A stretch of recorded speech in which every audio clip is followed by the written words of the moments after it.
Morning, guys. Wanted to give you guys an update on the Popeyes incident. I finished pretty much with all the doctor's appointment, and they determined that I definitely had food poisoning. And how I can determine that it was from Popeyes, I'm not the type of person that eat multiple times in a day. If I eat Popeyes, that'd be my breakfast, lunch, and dinner because I don't eat breakfast.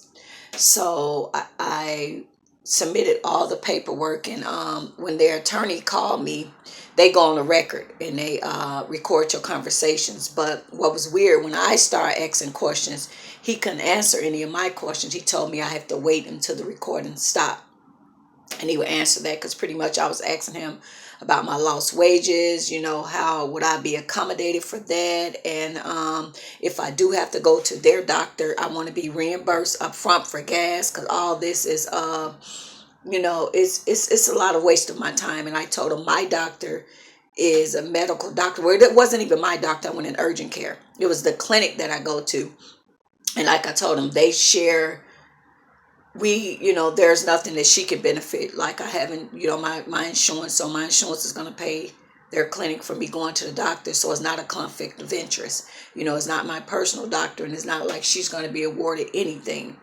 from this situation.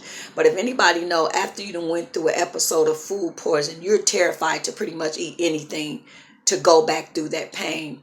But it just dawns me that they really take you through this much. So I signed a release of information, which is fine, for them to get my doctor's records. But I was under the impression that they was only going to get my doctor's records relating from August 6th regarding this food incident.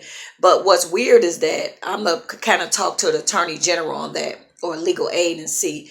They wanted my whole doctor's history from everything. From they want to check, which is okay. I don't see if you got HIV, any STDs,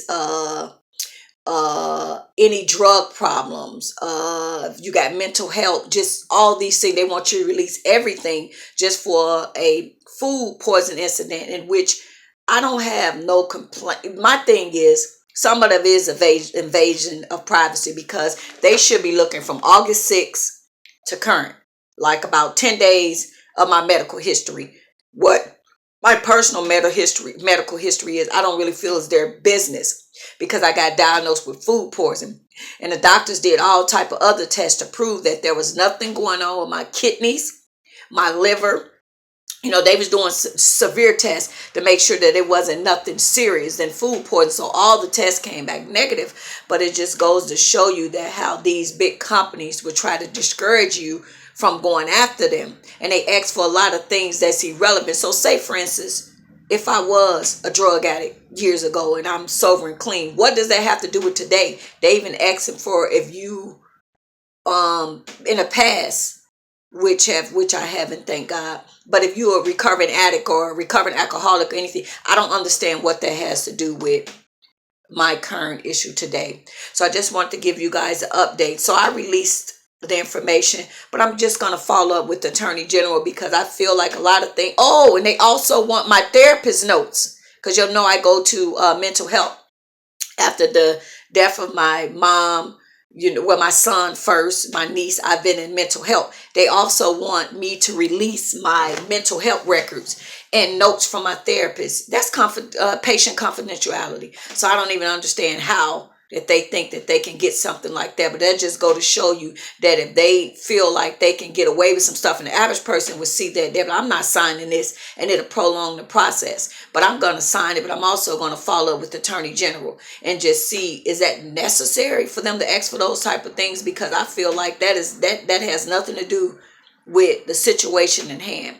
So I wanted to give you guys an update with that, and I will give you guys the follow up. They said it'd take about 6 weeks for them to rule a decision on what's going on. And then two, guys, I don't have an attorney, so I'm just dealing with them direct. So that's probably why they're giving me a bunch of flux, because I probably would have had an attorney, they probably wouldn't dare pull half the crap that they're pulling. So I'm going to reach out to the attorney general today and file a consumer's complaint, because I just don't feel that it's fair and the things that they're asking for is necessary in filing this claim for me with the food poisoning incident. So I just want to give you guys an update. I told y'all I was gonna let y'all know what was going on. So that's the tea on that, guys. So have a great Monday, and I'll check in with y'all on that in 6 weeks and let y'all know what their decision was. Okay, bye bye.